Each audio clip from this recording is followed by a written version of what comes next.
우리 지난주에는 사무엘상 26장을 보았습니다. 사무엘상 26장은요, 다윗이 사울을 죽일 수 있었던 두 번째 기회를 이제 포기하는 내용이었죠. 그리고 그렇게 하지 않았습니다. 하나님의 인도하심은 환경의 열림에 달려있지 않고 하나님이 이미 명확하게 주신 말씀을 따르는 데 있다 했어요. 그래도 사울은 원수잖아요. 그때 우리가 이 말씀을 기억해야 되죠. 우리 지난주 암송선거 한번 외워봅니다. 로마서 12장 9절입니다. 내 사랑하는 자들아, 시작. 내 사랑하는 자들아, 너희가 친히 원수를 갚지 말고 하나님의 진노하심에 맡기라. 기록되었으되 원수 갚는 것이 내게 있으니 내가 갚으리라고 주께서 말씀하시니라. 로마서 12장 9절 말씀. 이것은 우리 개혁파 교회의 중요한 원칙인 사회개혁을 위해서 무슨 데몬스트레이션을 한다든지 사회개혁과 정치개혁을 위해서 나서는 것을 반대하지 않아요. 그러나 큰 원리는 여전합니다. 다윗은 사울이 자기의 손이 아니라 하나님의 손에 의해서 처단될 것을 알고 있었고 주님보다 앞서가지 않았습니다. 돌아가는 것 같아도 하나님의 기록된 말씀을 따라가는 것이 좋은 거예요. 내가 손을 대서 문제를 해결하는 게 빠를 수 있지만 그건 더 꼬인 문제, 더 돌아가는 일이 됩니다. 예수님은 그분을 따르는 수많은 무리가 있었어요. 오병이어 빵이랑 물고기 얻어먹고 따르는 사람들, 병 좀 나아보려고 따르는 사람들, 엄청나게 맨파워가 있었다고요. 그래도 십자가 없이도 왕 될 수 있구나, 그렇게 환경의 열림을 해석하지 않았습니다. 그분은 묵묵히 십자가의 길을 가셨어요. 신자도 마찬가지입니다.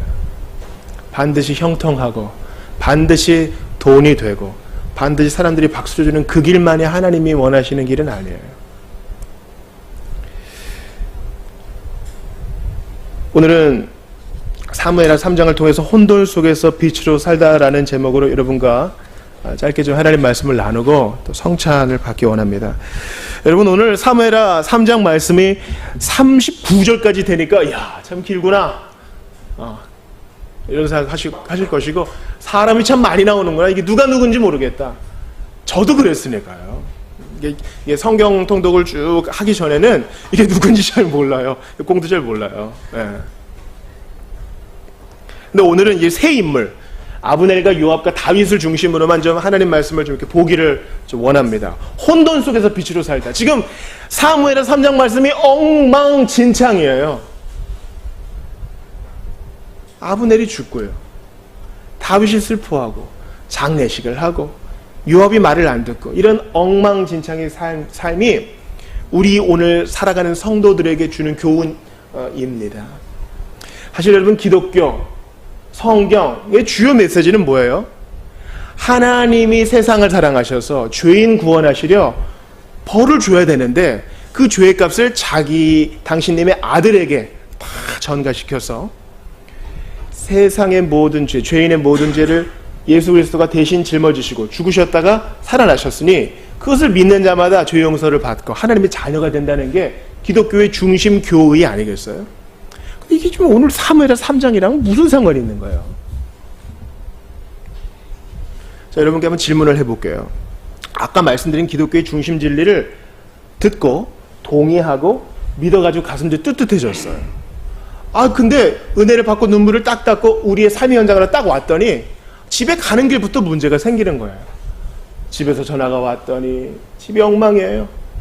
엄마 아버지가 싸우고 가족 중에 한 분은 가출을 하고 일터에 갔더니 승진심사에서 누락이 되고 봉급은 빠듯하고 해결될 문제는 점점 쌓여가고, 이게 뭐야 이게? 예수 믿고 이제 밝은 미래가 열려질 것 같은데 이게 뭐야? 마치 오늘 본문의 사무엘하 3장과 비슷한 거예요. 여러분, 다윗이 총 3번의 기름 부음을 받아요. 첫 번째는 누구에게 기름 부음 받아요? 사무엘에게 기름 부음 받아요. 10대 때. 그리고 나서 두 번째는 헤브론에서 기름 부음을 받아요. 사울 죽고 나서. 즉 유다의 왕으로, 유다 지파의 왕으로 두 번째 기름 부음 받아요. 그러니까 이제 오늘 아브넬이 나머지 10지파도 제가 데려올게요 이러면서 다윗과 언약을 맺는 거잖아요. 세 번째는 온 이스라엘에게서 이제 장로들이 대표로 나왔겠죠. 거기서 또 기름 부음을 받아요.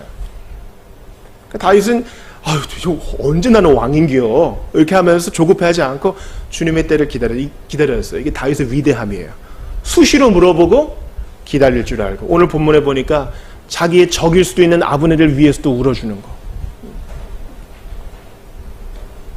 오늘 본문은 바로 신자가 이러한 혼돈한 세상 속에서 어떻게 살아가야 하고 또 어떻게 살아갈 수 있는지를 보여줍니다. 먼저 저는 아브넬을 좀 여러분과 나눠보고 싶어요.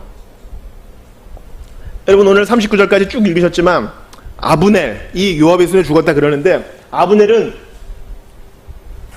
뭐 하는 사람이었을까요? 아브넬 1번 군인, 2번 정치가, 3번 상담사. 뭘까요? 군인이에요. 군대 장관.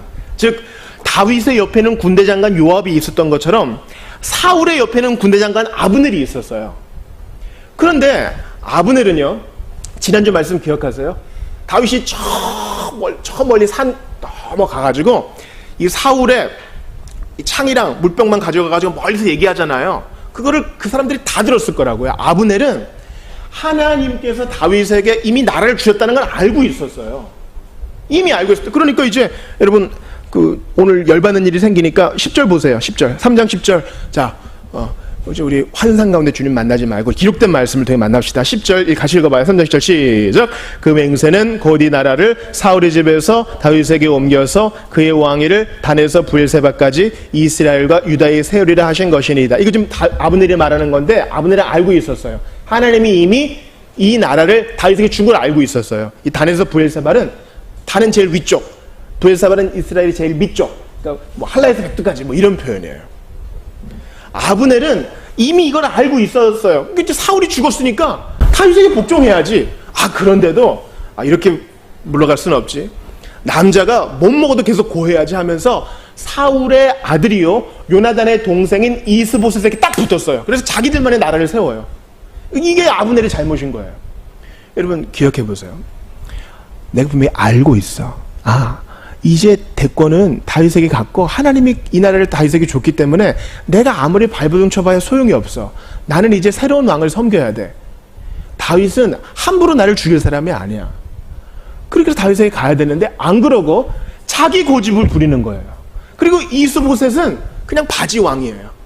뭐 그냥 오늘 보니까 이스보셋과 아브넬 사이에 갈등이 생기죠. 뭐예요?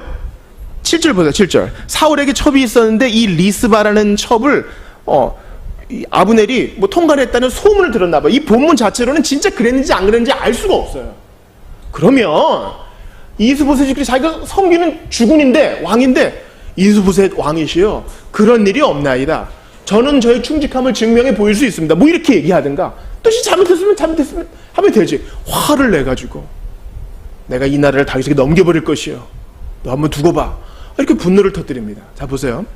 그의 첫 번째 잘못은 이미 언약을 알고 있어요. 다윗이 새로운 왕인 걸 알고 있으면서도 가서 복종하지 않고, 이게 첫 번째 죄고, 두 번째는 기왕 이스보셋을 왕으로 섬겼으면 끝까지 충성해야지 섬기는 척만 했던 거예요. 막 무슨 자기 아들인 것처럼 함부로 화를 내고 분노를 터뜨리고. 그러니까 이 아브넬은 이도 저도 아닌 인물이에요. 상당히 복잡한 인물이에요. 상당히 두 마음 가진 사람이에요. 오늘 참 놀라운 사실은 우리 청장년 오늘 천루역정 공부하는데 아브넬과 같은 인물이 나와요. 사심이, 이 찌르는 사심이 말고 사심, 두 마음이라는 사람과 만나요. 이 아브넬 같은 사람이에요. 근데 저는 이제 나중에 보겠지만 다윗이 얼마나 위대해요. 이러한 아브넬도 받아줘요. 여러분 오늘 본문 보세요. 20절. 눈 똑바로 뜨고 20절. 자, 우리 어린이 청설만 20절 읽어볼게요. 20절 시작.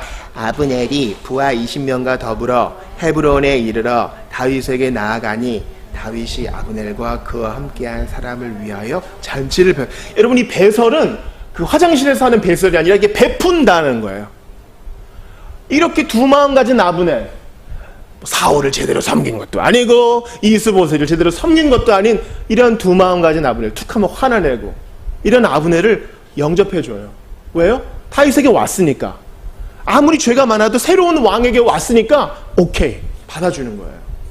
제가 오늘 본문에 주제를 미리 말씀드릴게요. 아무리 죄가 많고 허물이 많아도 예수께 가면, 예수께로 가면 뭐 해주시고 맞아주시고 어디서나 나를 영접하셔요. 이거 그냥 어린이 찬송이 아니에요. 진리인 거예요. 자, 주보 3면을 봅시다. 주보 3면을 봅시다. 암송성구 읽어볼게요. 암송 같이 읽어봐요. 시작. 수고하고 무거운 짐진 자들아 다 내게로 오라. 내가 너희를 쉬게 하리라. 나는 마음이 온유하고 겸손하니 나의 멍에를 메고 내게 배우라. 그리하면 너희 마음이 쉼을 얻으리니 이는 내 멍에는 쉽고 내 짐은 가벼우리라. 자, 내가 너희를 쉬게 하리라. 이 쉼을 얻으려면 예수께 가야 돼요. 내게로 오라 했으니까. 자, 아브넬이 쉼을 얻으려면, 모든 죄를 용서받고 쉼을 얻으려면 다윗에게 가야 된다고. 그리고 다윗이 실제로 맞아주잖아요. 마찬가지예요. 사실 우리가 아브넬보다 나은 사람이라고 감히 얘기 못해요. 우리 속을 내가 알거든. 우리가 한 주 동안 내뱉은 누추한 얘기들, 감히 실행은 못했지만 머릿속에서 맴도는 상상력과 각종 계획들, 주님은 다 아신다고요. 세상과 하나님 사이에 마치 두 발을 양다리를 걸친다 태도를 보이는 것도 주님은 아신다고요. 그래도 가면 맞아주신다고요. 다윗은 일단 한번 좀 맞고 얘기하자, 그런 얘기 안 해요. 그래서 오늘 그 주보 1면에도 이 암송성구를 영어로도 기록해 놨으니 여러분 꼭 읽어보셔요. 참 복된 말씀이에요. 이번 두 번째, 이번에 요압을 봅시다. 요압. 여러분, 요압은 다윗의 사촌이에요. 사촌 동생이라고. 그래서 이제 형님하고 잘 따르고 또 재능도 있으니까 군대 장관 삼아줬겠죠. 그리고 요압은 일을 잘했어. 여러분, 원래 지금 이제 사무엘하 3장에서 다윗이 있는 곳이 어디예요? 다윗이 지금 어디에 있어요? 무슨 론에 있어요? 다윗이 지금 어디에 있어요? 헤브론에 있어요. 헤브론에. 근데 이제 조금 사무엘을 읽다 보면은 이스라엘의 수도를 이제 점령해서 거기를 다윗성으로 삼아요. 거기가 어디예요? 무슨 렘이에요? 그 이스라엘의 수도 다윗성. 무슨 렘?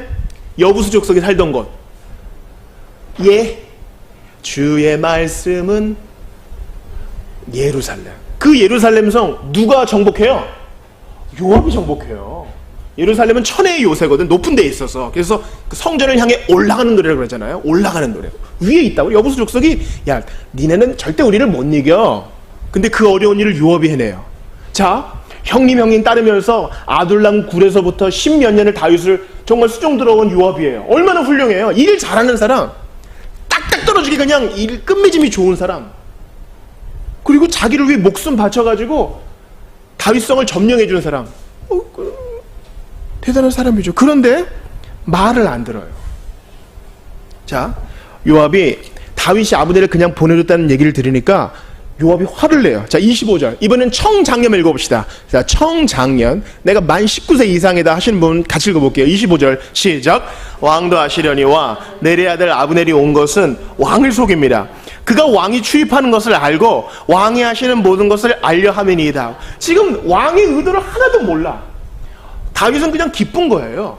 아브넬이 두 손 들고 나온 거 환영해 준 건데 다윗의 심정을 전혀 몰라. 왕의 마음을 모르고 지금 내 의견이 중요한 거예요. 주님을 위해 봉사하는 것도요, 이 봉사 홀릭에 걸릴 수 있어요. 처음에는 주님을 위해 눈물 흘리는 마음으로 하다가 나중엔 이 봉사가 중요해져. 어떻게 됐건 이 일이 돼야 돼. 이 일이 돼야 돼.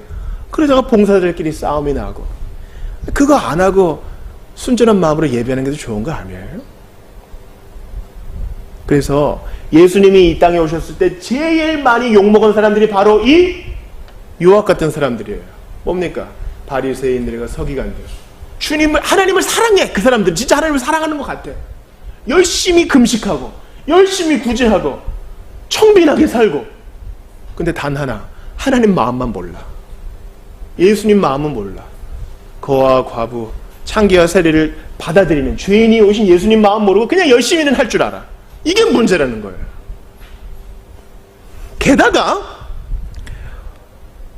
요압이 아브넬을 죽인 이유는 개인적인 원한 때문이에요. 27절 보세요. 27절은 다 같이 읽을게요. 자, 여러분 27절 읽어요. 시작. 아브넬이 헤브론으로 돌아오매 요압이 더불어 조용히 말하려는 듯이 그를 데리고 성문 안으로 들어가 거기서 배를 찔러 죽이니 이는 자기의 동생 아사엘의 피로 말미암음이더라.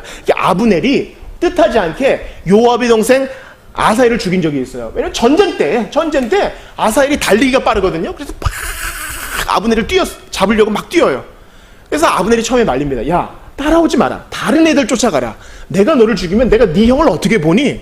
그러니까 전쟁 중이지만 그래도 아브넬이 나름대로 젠틀하게 한 거예요. 근데 아사엘이 아니야, 나 달리기 빠르거든. 나 계속 뜁니다. 그러다가 이제 뒤에 칼을 뚝 대니까 달려오는 힘에 못 이겨서 막 죽고 말아요. 여러분, 전쟁 중에 그런 일이 생긴 거예요. 아브넬이 의도적으로 그런 것도 아니고. 근데 그것을 요압은 개인적인 복수를 갚습니다. 우리 지난주 말씀이랑 완전히 상치되지 않아요? 원수 갚는 것이 하나님께 있는데 그것을 개인적으로 거짓말 해가지고 불러다가 찔러 죽이는 거예요. 그 다윗이 싫어하는 일만 하는 것이죠.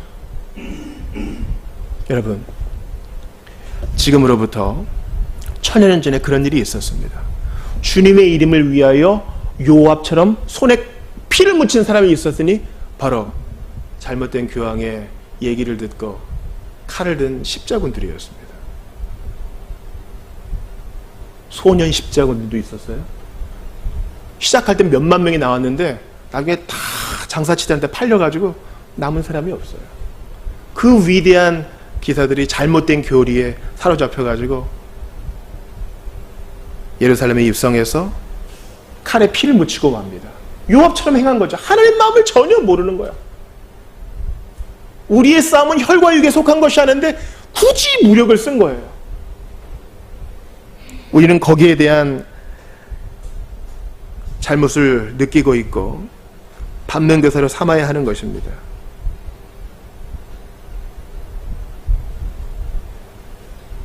이렇게 요압이 꼼수를 부리는 바람에 다윗은 마지막 자기 유언 때 요압을 얘기해요. 죽어가면서 이 젊은 사람이 옆에 있어도 그 체온을 받지 못하고 덜덜덜 추워서 죽어가면서 요압을 해치워라. 그 마지막 유언을 그렇게 해요. 그래서 솔로몬이 왕이 돼서 한 첫 번째 일이 뭐예요? 요압을 해치우는 거예요. 여러분, 주님을 위해 아무리 열심을 다해도 그분의 마음을 알지 못하고 내 뜻대로 내 열심만 해치우다가는 문제가 생길 수 있습니다. 원수 갚는 것을 주의 손에 맡기고 기다려야지 내가 손을 써봤자 소용이 없는 것이에요. 여러분, 중세의 그 성을 보세요. 성을 지키기 위해서 주변에 이렇게 깊은 웅덩이를 파거든요. 그런 걸 해자라 그래요. 해자. 근데 그것을 깊이 파놓고 물을 가둬두는데 몇 년간 전쟁이 없단 말이에요. 날이 더워지면 그 고인물에서 뭐가 생겨요? 모기가 생기죠. 그러면 적들은 침입해 오지 않는데 그 꼼수를 부린 해자에서 생긴 모기 때문에 말라리아로 성의 인구 절반이 죽어나가는 일도 있었습니다. 아프리카에 빅토리아호라고 제일 큰 3대 호수가 있습니다. 그런데 영국 사람들이 빅토리아호를 정복하다가 뭐 찌끈한 고기밖에 없으니까 나일 퍼치라고 한 2m 되는 큰 고기를 방생하기 시작했어요. 그러자 오직 전 세계의 빅토리아호에서만 사는 시클리드라는 희귀종 어류가 200종 이상 멸종당했습니다. 시클리드가 멸종당하니까 어떻게 돼요? 해초가 많아지고 어떻게 돼요? 물이 썩어가고 물이 썩어가니까 어떻게 돼요? 모기가 많아져서 주변 사람들이 힘들게 되고. 사람이 꼼수를 부려서 좋아지는 경우가 거의 없어요. 그러므로 아무리 원통한 일이 있어도 주님의 손에 맡기는 자세가 필요합니다. 저는 첫 번째 아브넬을 받고 두 번째 요압을 받습니다. 세 번째 다윗을 봅시다. 여러분, 솔직히 생각해봐요. 아브넬은 사울의 군대 장관이라고요. 없어지면 정치적으로 좋은 거 아니에요? 그래도 제가 어떻게 세력을 규합해가지고 난 지금 겨우 유다의 왕인데 날 좀 어렵게 하면 어떡하지? 아브넬이 죽었네. 아싸, 잘됐다. 하나님이 또 환경을 열어주셨구나. 할렐루야. 이렇게 하지 않았습니다. 자, 어떻게 했어요? 31절 보세요. 다윗이 요압감이 자기와 함께 있는 모든 백성에게 이르되 너희는 옷을 찢고 굵은 배를 띠고 아브넬 앞에서 애도하라 하니라. 다윗 왕이 상해를 따라가 진심으로 슬퍼해줘요. 우리 하나님이 선지자를 통해 말합니다. 나는 악인이 죽는 것을 기뻐하지 않는다. 우리가 교리적으로 택함받은 자와 유기된 자가 있다 해도 주님은 기록된 말씀을 통해서 악인이 죽는 것을 기뻐하지 않는다고 분명히 말씀하세요. 여러분, 누가 나에게 돈처럼만 줘도 고마운 일이에요. 아무 상관없는 나에게 친절한 행위를 보여줘도 고마운 일이라고요. 근데 예수님은 우리를 위해 울어줘요. 나사로의 무덤 앞에서 울어주신 것처럼 아직 정신 못 차리고 죄를 먹고 마시는 예루살렘을 보며 울어주시는 것처럼 우리를 향해 울어줘요. 제가 몇 번 말씀을 드리잖아요. 영화 친구에서 유호성이 자기 친구를 달래면서 너는 내가 가는 길로 가지 마라. 내가 왜 이 깡패가 되는지 아느냐. 그래서 뭐라 그래요? 내가 가출해서 돌아왔을 때 아무도 나에게 뭐라 하는 사람이 없더라. 나를 그냥 이렇게 좁혀서라도 왜 그랬느냐 이렇게 교정해 줬으면 내가 이렇게 건달이 되지는 않았을 것이다. 여러분, 진짜 고마운 건 뭐예요? 울더라도 울면서 너 그렇게 살면 안 된다 말려주는 사람이 있을 때 고마운 거 아니에요? 우리 예수님은 우리를 위해 울어줘요. 우리가 죄를 짓고 정신 못 차릴 때 울어줘요. 우리가 세상과 짝하여 주님을 잊고 살 때 울어줘요. 아브넬처럼 두 마음 갖고 살 때 울어줘요. 하나님 앞에서. 요압처럼 하나님을 기다리지 못하고 조급해할 때도 울어줘요.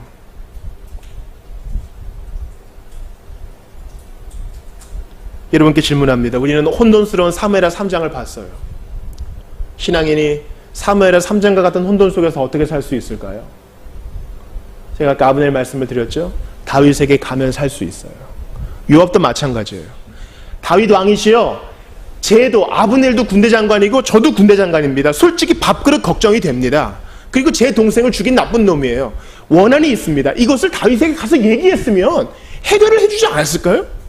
다윗에게 안 가고 지 마음대로 일을 처리하니 솔로몬에게 처형을 당하잖아요.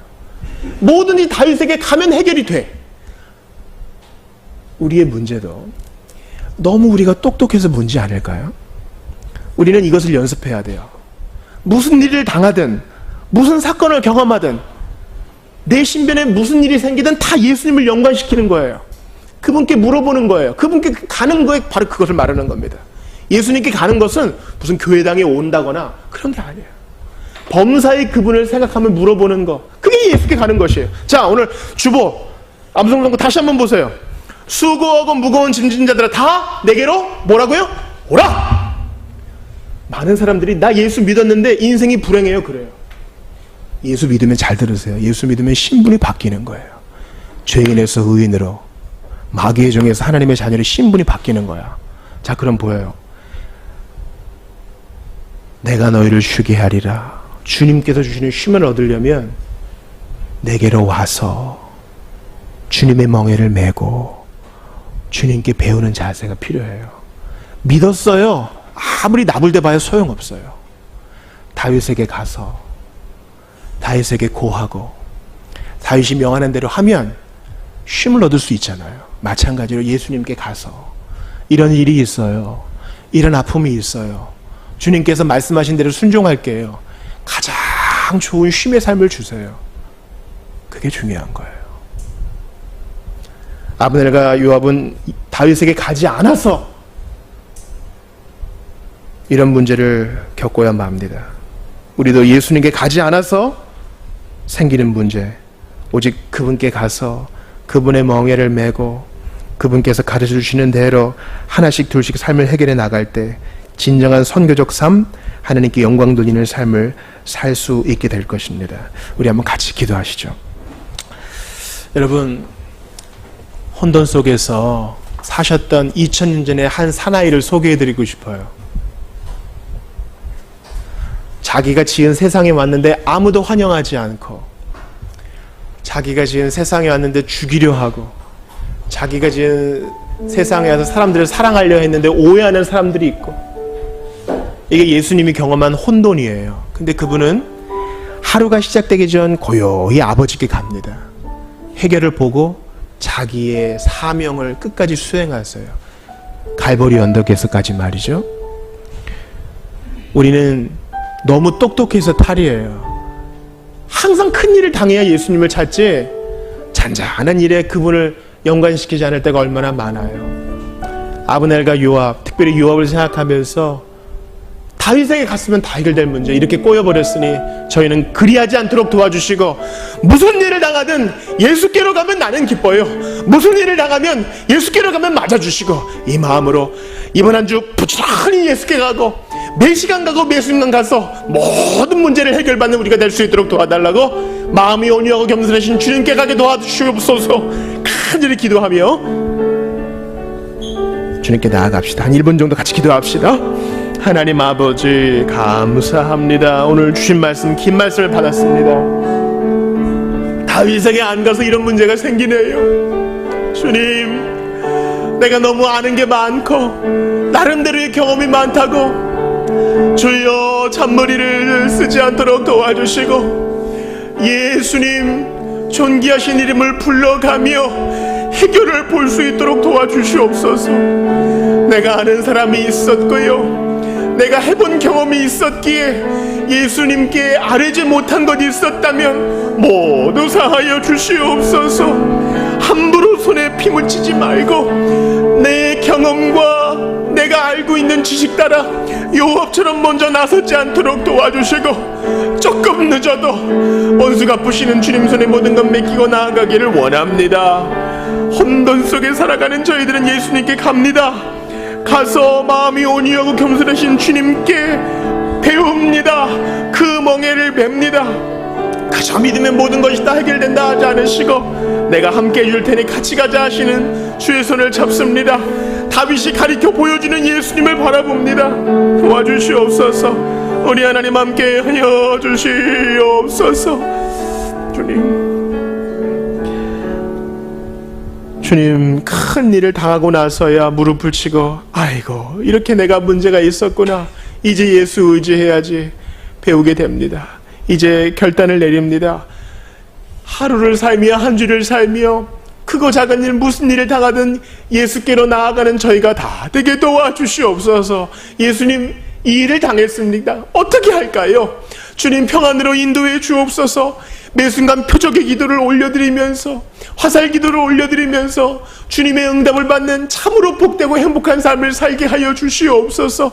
주님, 저희가 요압처럼 끓어오르는 마음을 가지고 먼저 내 경험과 지식대로 행하고자 할 때에 막아주시고, 예수님의 뜻을 물어보고 예수께로 가서 마치 아브넬이 다윗에게 가듯이 저희도 예수님께 가서 온유하고 겸손하신 주님께 배우고 주님의 멍에를 메고 주님 주시는 평안을 맛보는 우리 모두가 다 되게 도와주시옵소서. 연습하겠습니다. 훈련하겠습니다. 주님께서 주시는 이 안식의 삶을 이번 한 주 누리기에 부족함이 없도록 도와주시옵소서. 주님께서 지도해 주시는 그 삶을 살고 포기할 것은 포기하며 참된 복을 누리게 하여 주시옵소서. 이제 십자가 달리시고 부활하신 예수님을 기념하며 성찬을 나누고자 하오니 하늘의 맛을 보게 하여 주옵소서. 예수님 존귀하신 이름으로 기도하옵나이다. 아멘.